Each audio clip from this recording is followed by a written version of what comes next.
Lourdes, ville dans les Hautes-Pyrénées de presque 15 000 habitants, est aujourd'hui le centre le plus important du tourisme religieux dans le monde, avec 8 millions de pèlerins par an et un budget annuel de 26 millions d'euros.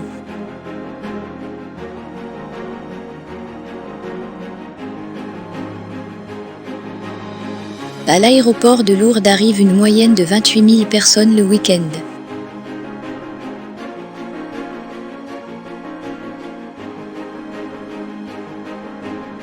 Un large réseau hôtelier accueille ces pèlerins, dont 41% des Italiens, avec 120 hôtels et 50 000 lits.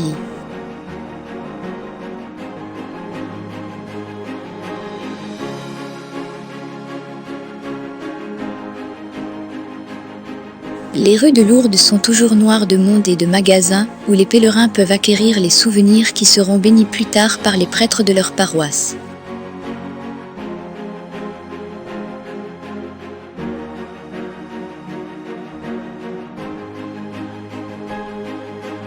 Tous les 15 jours, le sens de la marche dans les rues change. La quinzaine de la descente, les magasins augmentent leur chiffre d'affaires d'un 10%. Bernadette Soubirous ramassait du bois de chauffage près de la grotte de Massabielle, le 23 février 1858, lorsqu'elle eut l'apparition d'une dame qui lui dit « Allez dire au prêtre que je veux que l'on élève ici une chapelle ».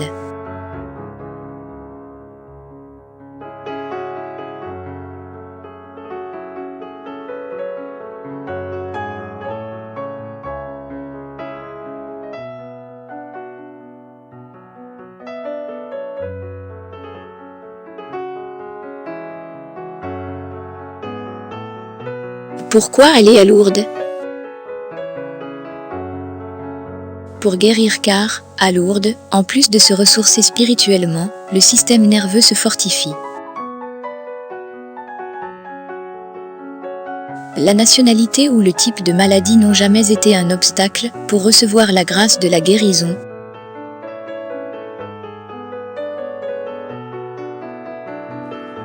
Sur 7000 dossiers présentés, 70 guérisons ont été reconnues par l'Église.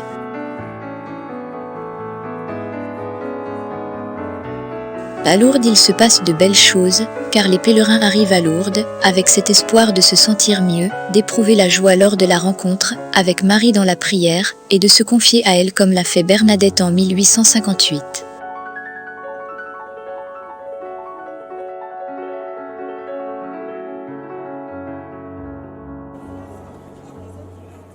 C'est pendant cette rencontre devant la grotte, ou dans les piscines que nous allons lui demander de nous faire vivre encore un petit miracle pour notre réconfort.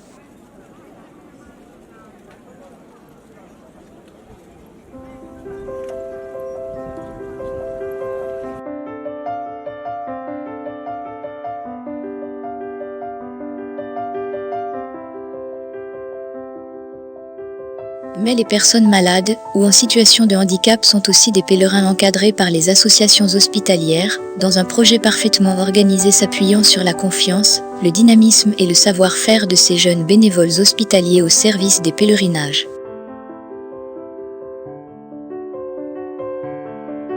Provenant des différentes paroisses, tous ensemble partent chaque année à Lourdes en pèlerinage, dans une dimension d'église pour une expérience spirituelle, culturelle et humaine. Ce pèlerinage nous permettra, en tant que pèlerins, de rencontrer de chrétiens d'autres régions et d'autres pays, nous dirigeant vers un échange entre eux et vers un enrichissement de notre foi. C'est pour ça qu'un pèlerinage est plus que la découverte d'un paysage, c'est la rencontre d'un temps de spiritualité et d'un retour aux sources de notre foi. C'est notre intimité qui en sera touchée, mais aussi seront privilégiés les contacts humains par notre vécu. Le pèlerin, étant dehors du contexte de sa paroisse, redonnera un nouveau souffle à sa foi.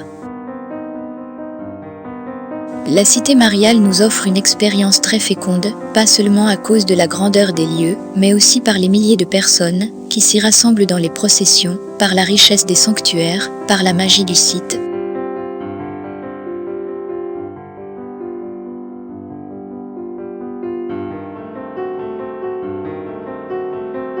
Dans ce contexte, on pourrait justifier l'arrivée d'un miracle et l'inscrire dans l'importance de tous ces événements extraordinaires. Sœur Bernadette, la miraculée, disait qu'à la grotte de Massabielle, elle priait pour ses voisines en fauteuil à côté d'elle. Si le service est une voie d'accès à la vie chrétienne, la fraternité est la condition indispensable de l'engagement. Jésus en était l'exemple de la compassion la plus forte, lorsqu'il s'approchait et guérissait les malades, notamment les lépreux, des souffrants rejetés par la société, sous le regard accusateur des pharisiens. Dans cet engagement auprès des autres, les hospitaliers acceptent et jouent le rôle de serviteurs lavant les pieds de leurs prochains.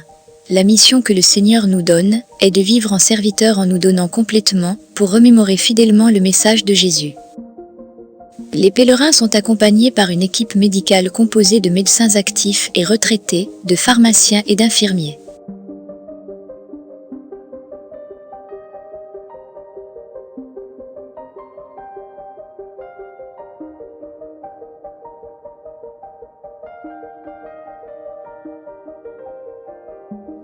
C'est vrai, on était transformés. J'ai ma frangine, moi aussi, on voyait bien. Puis après, ça c'est... Je sais pas, on était plus proche de Marie, si tu veux, au début. C'est vrai, quand on arrivait à Lourdes, j'ai vu, la première fois que je suis allée à Lourdes, c'était avec l'école. Eh ben, tu sais, quand je suis arrivée à Lourdes, eh ben, je sais pas, il y avait quelque chose qui m'était... Je dis, mais qu'est-ce qui se passe dans moi, hein? On avait été avec l'école, avec Saint-Joseph. Ils nous avaient emmenés, on avait été 8 jours, on était bien. Mais ça m'avait donné des frissons dans le dos, comme si, je sais pas, j'ai dit quand même, qu'est-ce qui m'arrive? Eh ben, je dis, Marie a dû dire que je devais aller brancardière parce que je suis allée. Oui, c'était au cours ménager que j'étais à l'époque. C'est comme un rechargement des piles, quelque chose comme ça. Eh ben, je sais pas, sans doute, oui. Oh oui, je me rappelle. Et je n'avais jamais parlé à personne, mais je me dis, comment que je suis venue là? Et puis, on avait passé 2 ou 3 jours à Lourdes avec les religieuses, et on était allés avec ceux qui nous faisaient le cours ménager, mais je me dis, mais qu'est-ce qui m'arrive? J'ai pas pensé ça. Après, en revenant dans le car, je dis, c'est pas possible. C'est vrai, on était vraiment... Et vous avez fait des rencontres intéressantes, des connaissances Non, pas tellement. On était tous en groupe. Comme il y a beaucoup qui vont en groupe maintenant. Ils vont soit au mois d'avril ou... oui, chaque... oui.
Venez boire à la source, et vous y lavez. Bernadette retransmit le message au prêtre de Lourdes qui demeura incrédule.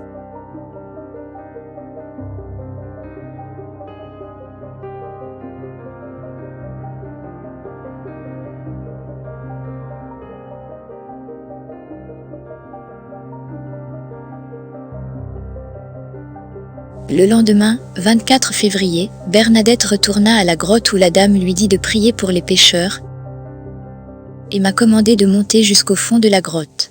Elle a crié par 3 fois les mots « pénitence, pénitence, pénitence » que j'ai répété après elle, en me traînant sur les genoux, jusqu'au fond de la grotte. Le jeudi 25 février, Bernadette arriva à 7 heures du matin à la grotte et se mit à genoux. Entourée d'une auréole lumineuse, l'apparition se manifesta à Bernadette se tenant dans l'excavation ovale du rocher. Après lui avoir confié un 3e et dernier secret, la Vierge dit à Bernadette : « Et maintenant, allez boire et vous laver à la fontaine, et mangez l'herbe qui pousse à côté. » Étant donné qu'aucune fontaine n'existait dans ce lieu, Bernadette se dirigea vers le ruisseau qui coulait devant la grotte, mais l'apparition lui dit : « N'allez point là, je ne point dit d'y aller boire, allez à la fontaine, elle est ici. » Et l'apparition montra du doigt à l'enfant, au côté droit de la grotte, un coin desséché vers lequel Bernadette était montée à genoux la veille. Bernadette, poussée par sa foi, et grattant le sol avec ses doigts, se mit à creuser la terre. Tout à coup, le fond de ce trou devint humide, et, arrivant à travers les roches de marbre, une eau mystérieuse se mit à jaillir goutte à goutte, sous les mains de Bernadette, et à remplir ce creux, grand comme un verre, qu'elle avait achevé de creuser. Bernadette but cette eau boueuse, se lava et mangea une pincée de l'herbe qui poussait au pied du rocher.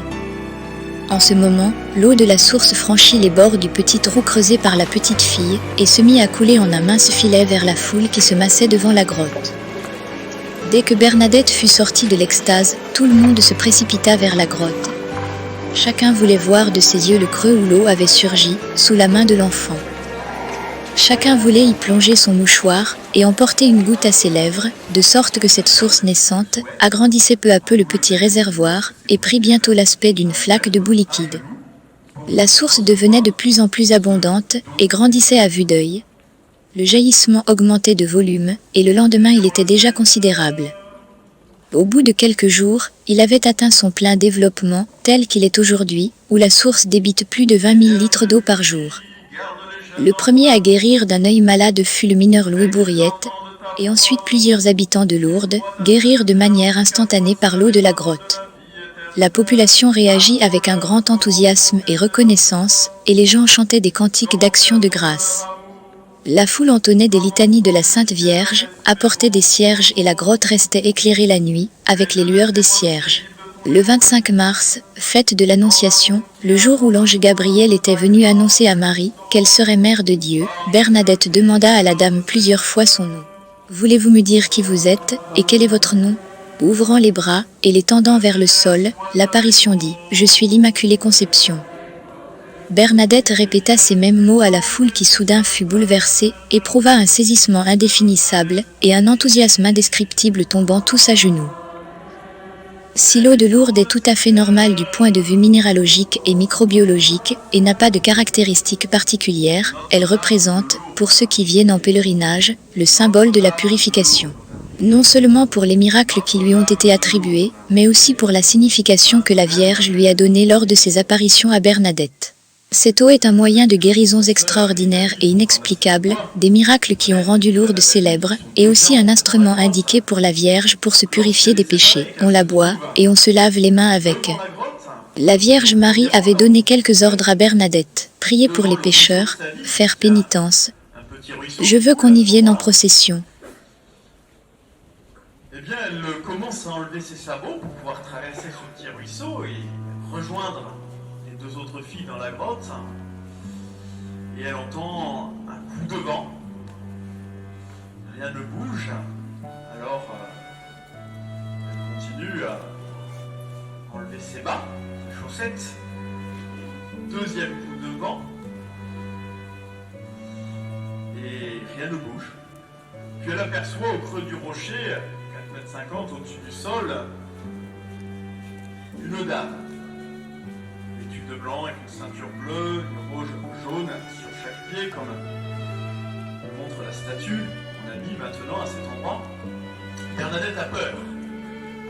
Alors par réflexe, elle veut prendre le chapelet qui se dans la poche avant de son tablier et faire un signe de la croix, comme si le signe de la croix était une espèce de défense. Ça marche pas, son bras est paralysé. La dame va faire son signe de la croix. Alors à ce moment-là, Bernadette peut faire son signe de la croix. Et tout d'un coup, en un instant, la peur s'évanouit et une grande paix envahit son cœur. Vous voyez, par ce geste tout simple, en un instant, Bernadette passe de sa réalité. Qui d'entre nous n'aurait pas eu peur en voyant quelque chose qu'on n'a jamais vu? Il n'y a pas besoin d'aller chercher loin pour se rendre compte que l'inconnu fait peur.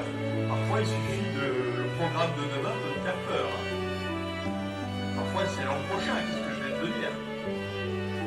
Parfois, c'est tiens, j'ai rencontré quelqu'un, je ne le connais pas, ça suffit à me faire peur. L'inconnu fait peur. Donc, Bernadette voit quelque chose, un héros, pas toi, comme elle dit qu'elle n'a jamais vu, elle a peur, c'est normal, ça fait partie de son monde, de sa réalité. Elle fonctionne bien, j'ai envie de dire, psychologiquement, c'est normal. Voilà qu'en un instant, elle passe de sa réalité normale à une autre réalité, avec une paix qui ne vient pas de sa psychologie. C'est pas elle qui l'a inventée, elle n'a pas fait, je dirais, un exercice pour se détendre. Non, ça vient pas d'elle. Une paix qui vient d'ailleurs, une paix d'ailleurs qu'elle ne connaissait pas, un bonheur qui est nouveau, qui lui vaudra de dire juste avant de repartir, oh comme j'aimerais revenir à ma famille. Nouveau. Vous voyez, Bernadette vient de passer de ce monde visible, avec ses lois, les lois de la psychologie et tout ce qu'on veut, au monde invisible. Par ce simple geste. Au monde invisible auquel on accède nous aussi, mais qu'on ne voit pas, mais auquel on accède, c'est notre vie intérieure. Alors certains diront c'est le ciel, ce monde invisible. Jésus nous dit le royaume de Dieu est tout proche, il est au milieu de vous, il est proche de vous. Chacun lui donne le nom qu'on veut à ce monde invisible. Ce monde invisible, on le goûte, on y rentre par la vie intérieure. Vous savez, nous on est un peu comme un iceberg, c'est-à-dire que oui, on nous voit, là on a des chapeaux, des portes, des parapluies pour protéger du soleil, donc on nous voit, bon, très bien. C'est comme un iceberg, c'est-à-dire que dans notre vie, le plus important dans notre vie est bien entendu invisible. Vous voyez, il y a notre vie extérieure sur laquelle on passe pas mal de temps, bon, on paye notre facture d'impôt, on mange des pizzas italiennes, voilà, il y a toujours des Italiens à Lourdes, je vais citer la pizza italienne, on mange du steak frites, on mange...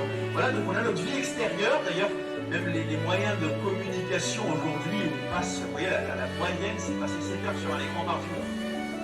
C'est pour ceux qui sont à leur écran. Entre moi et vous, il y a un écran qui s'interpose. Bon, et donc, on passe beaucoup de temps à l'extérieur de nous, parce que tout ça nous met à l'extérieur de nous, mais pourtant, il y a bien cette vie intérieure qui est là. Alors parfois, bon, ben, elle est là, d'accord.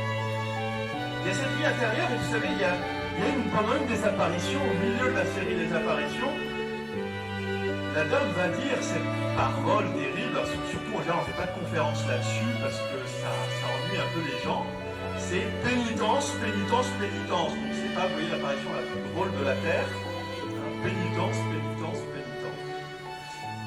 Ce mot-là, en fait, vous voyez, c'est un synonyme de conversion, conversion, conversion. Alors, bon, en latin, conversion, c'est convertere, c'est se retourner. Si on prend le mot grec, c'est métanouia, bon, ça veut dire quoi? Très très intéressant. C'est quoi se convertir? C'est quoi faire pénitence? C'est se retourner vers l'intérieur. Revenir à l'intérieur. On passe notre vie à l'extérieur, derrière nos écrans, de portables, etc. Enfin, à l'extérieur de nous-mêmes. En pensant qu'on va résoudre un certain nombre de choses. Vous savez, si je remplis mon ordinateur de photos, ça va m'apporter certainement une certaine plénitude. Si mon caddie chez Carrefour Market sort plein, vous voyez, ça va m'apporter une plénitude. Donc je cherche à l'extérieur tout un tas de choses, et la Vierge nous dit pénitence, pénitence, pénitence, c'est-à-dire reviens à l'intérieur, reviens à l'intérieur, reviens à l'intérieur. C'est pas le seul sens, mais c'en est un. Retour à la vie intérieure. Parce qu'il y a des tas de choses qu'on cherche à l'extérieur. Nous pouvons nous diriger vers la grotte de Massiabel, toucher le rocher et rendre grâce. Dans cette rencontre de foi, Marie nous accueille au pied de la grotte, nous sommes sous sa protection. Ce n'est pas Lazare qui nous amène au pied de la grotte, mais la réponse à un appel, une force intérieure qui nous pousse à vouloir bouleverser notre vie. Nous voici devant Marie, comme Bernadette il y a 160 ans, pour demander à Marie un chemin de lumière vers Jésus. Si Marie voit en Bernadette la personne de son fils, ce que vous avez fait à l'un de ses petits, c'est à moi que vous l'avez fait. Bernadette voit en Marie le visage du bon berger, qui prend soin de ses brebis. Bernadette est malade, et on prend soin d'elle. Au sein de cette rencontre se trouvent la charité et le Christ. Marie est la servante de Bernadette et de la source. Bernadette a goûté à la grotte un peu du royaume de Dieu, quelque chose de grand, à travers Marie, et ce que le pèlerin peut vivre à Lourdes a une dimension de conversion.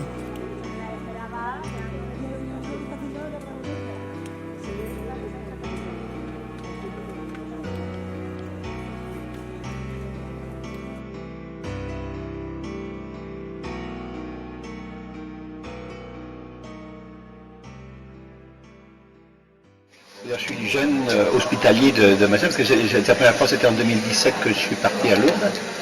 Et j'avais pas mal bon, c'était pour accompagner les malades, mais j'avais pas mal de soucis de santé moi aussi, c'est-à-dire le but c'était pas pour ma santé, c'était pour aider. Et parce que j'avais des antidépresseurs, j'ai eu des problèmes d'opération et ça. Et puis je travaillais aussi à la piscine pendant la semaine où j'étais là-bas. Et le soir, c'est-à-dire en fin de journée, je suis passé c'est-à-dire je me suis baigné, et là je me suis écroulé, et je me suis complètement vidé, c'est-à-dire je savais, mes prières, je ne savais plus rien du tout. Donc après, bon, je suis revenu à moi, et puis bon, ça s'est passé, et c'est quand je suis revenu chez moi que j'ai senti, et sur 6 mois, c'est-à-dire j'ai tout arrêté mes médicaments, avec un suivi médical, j'ai tout arrêté, machin, et puis maintenant je suis complètement zen. Et ça a été à Lourdes. Ça c'est à Lourdes, c'était en septembre 2017. Donc c'est assez récent.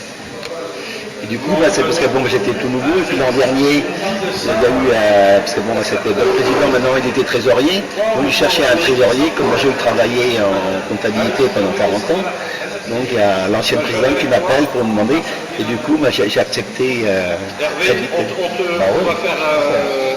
On va jusqu'à la fontaine. Ça ne te dérange pas? Non, pas du tout. Non, face à l'affluence. Oui, mais là, il y a beaucoup de monde. Non, et puis, et depuis, je suis heureux. Voilà. C'est la journée que vous attendez, hein? Ben voilà, il y a quelque chose qui s'est passé. C'est vrai que, vraiment quelque chose que...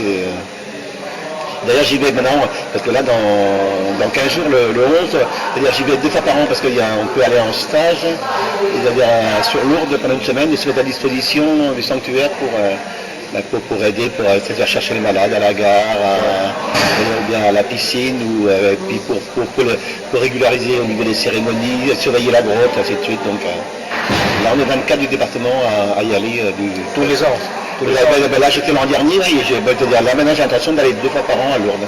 C'est-à-dire en stage en mai-juin, et puis avec le pèlerinage de septembre.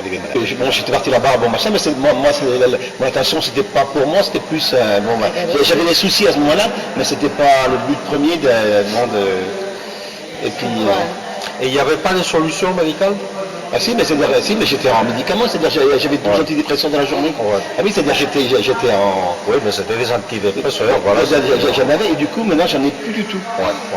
C'est-à-dire, c'est vrai que c'est un petit miracle, on peut dire, peut-être parce que bon, par rapport à quelqu'un qui est handicapé, qui me sent, bon, ça se voit. Donc, moi, c'est mon intérieur, c'est... Bah oui, c'est ça. Il y a que vous qui sait, qui connaît. Voilà, mais je veux dire, moi, j'ai aussi ma femme qui a des soucis de santé aussi, c'est-à-dire, bon, elle n'est pas croyante ni rien, bon, c'est machin.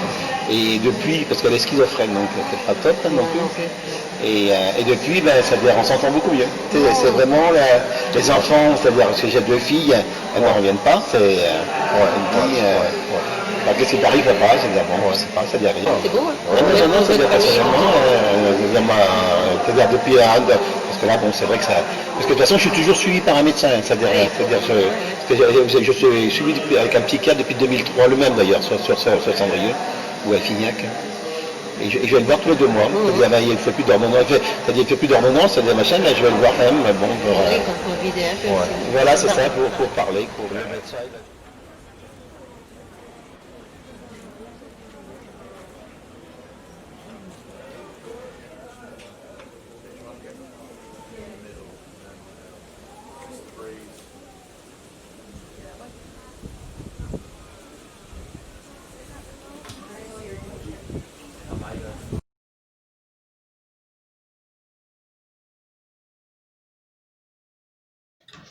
Si je suis pas Alors, cette aventure des hospitalières, elle a démarré comment?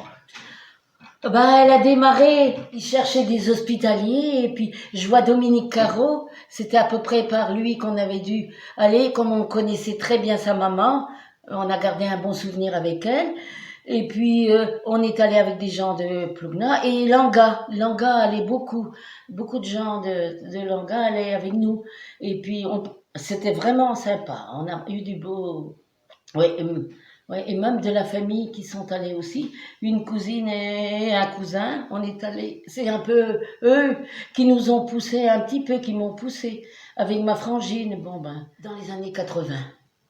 90, oui, 90. Et qu'est-ce qu'il fallait faire pour... Eh ben, quand on partait le matin, on prenait le train à Saint-Brieuc, et puis on s'occupait déjà des malades en arrivant parce que il y avait dans le train il y avait des couchettes.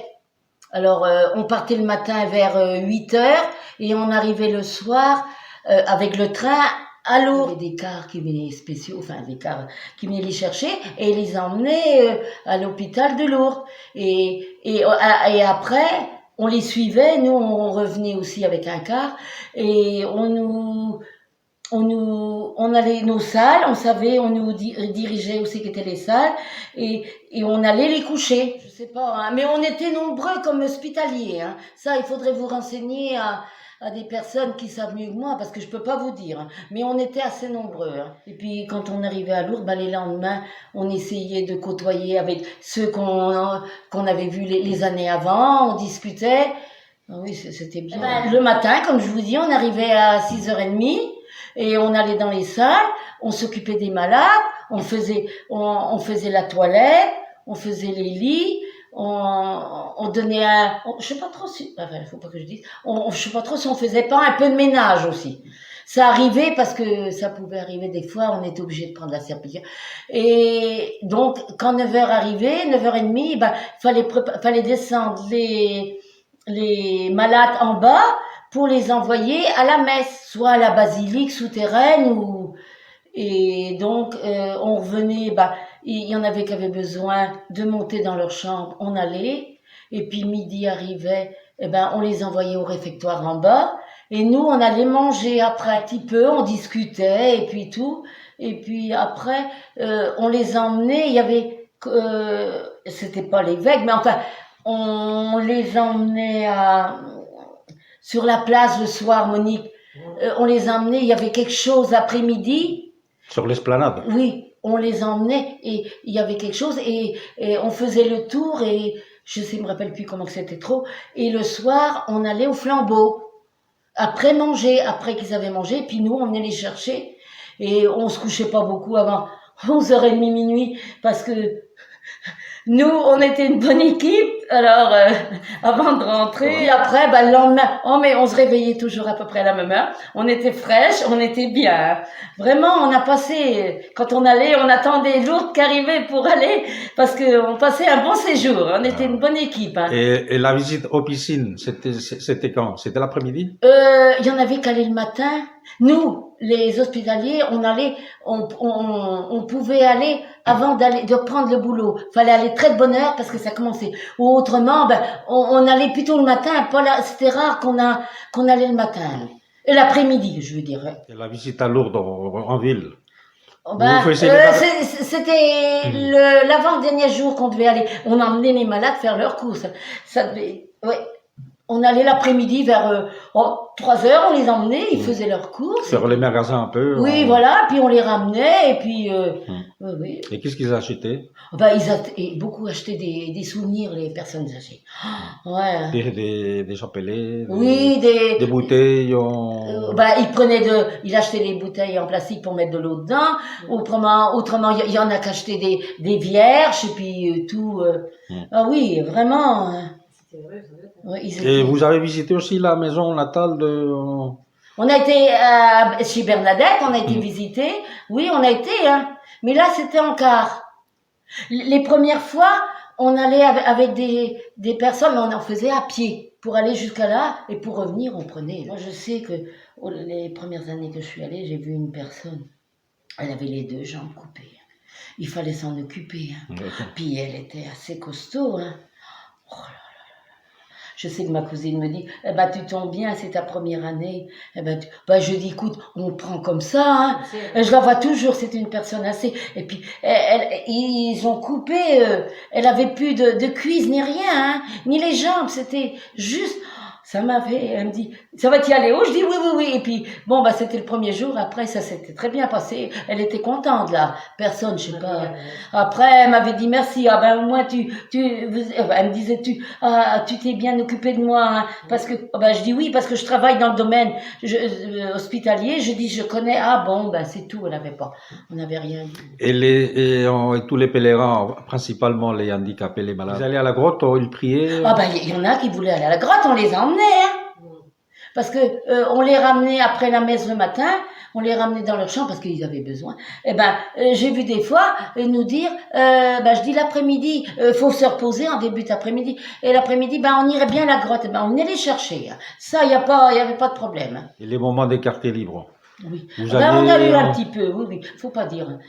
Nous aussi, le dernier jour, il y en avait qui, comme les malades qui voulaient aller faire leurs courses, on allait avec eux, mais nous, on avait quand même un petit peu de libre, faut pas dire. Non, faut pas dire qu'on n'avait pas. Mais si, puis, le soir, après la célébration, au flambeau, fallait être là, fallait attendre, et après, ça finissait pas avant 10 heures. Et après, on rentrait, on venait les coucher, et après, nous, on partait après. C'était au mois de septembre à l'époque qu'on allait. Pour le pèlerinage. Oui, j'ai dû commencer en 90, 95. Et après, je suis allée jusqu'en 2000. Et Monique a arrêté un peu avant. Elle a arrêté 1 an avant moi. J'avais dit à Dominique, il dit, c'est toi qui vois. Hein.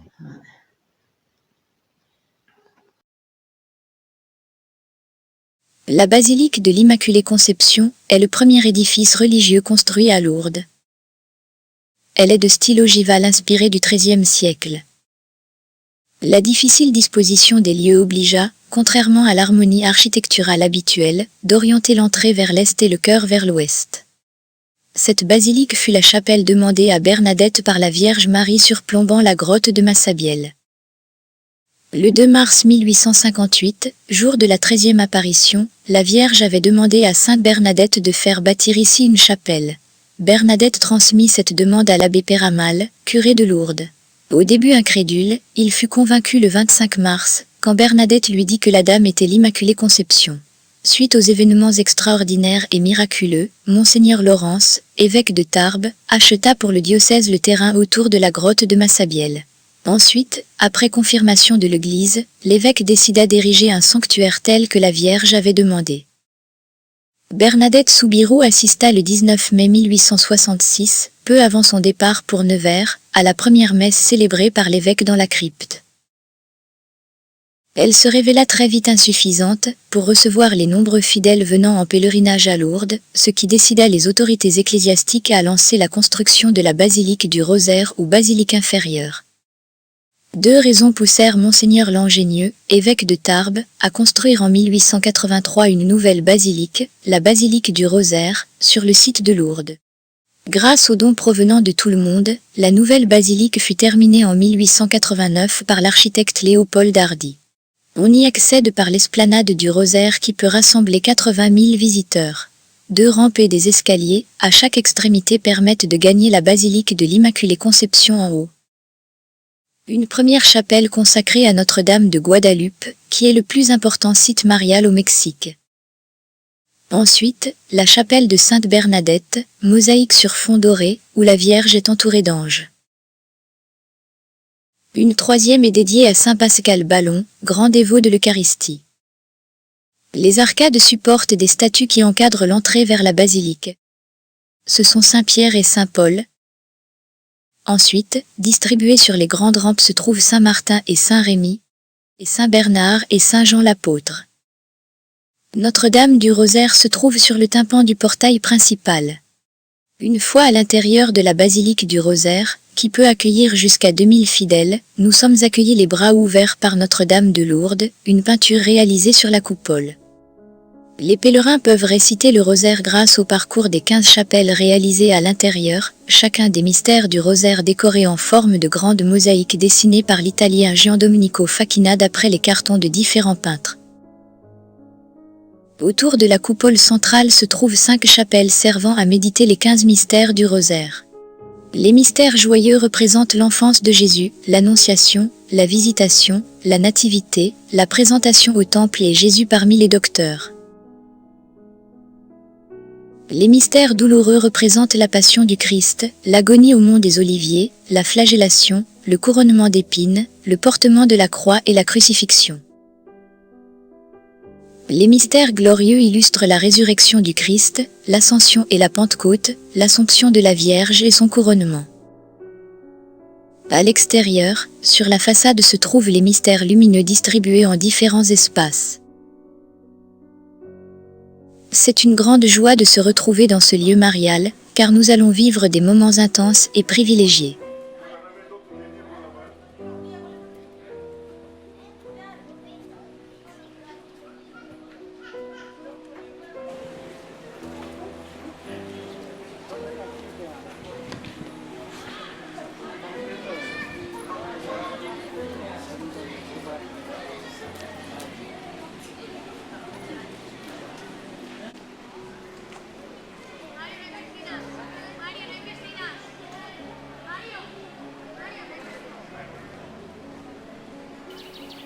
En fait, on ne vient pas au sanctuaire de Lourdes sans qu'il se passe réellement quelque chose, en soi.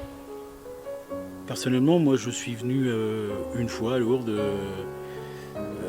j'ai rien demandé de spécial, je suis vraiment venu pour me recueillir devant Jésus, devant sa mère, la Vierge Marie.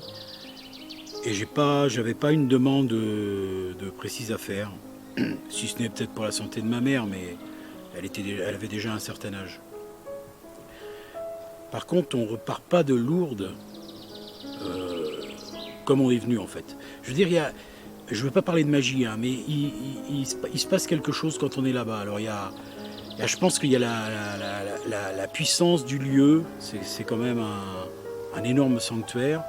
Il y a la foi des gens qui fait qu'il y a une foi suppliante qui monte, je pense, vers le ciel, et on le ressent pas réellement, mais il y a le fait de venir à Lourdes, il y a une empreinte qui reste en nous.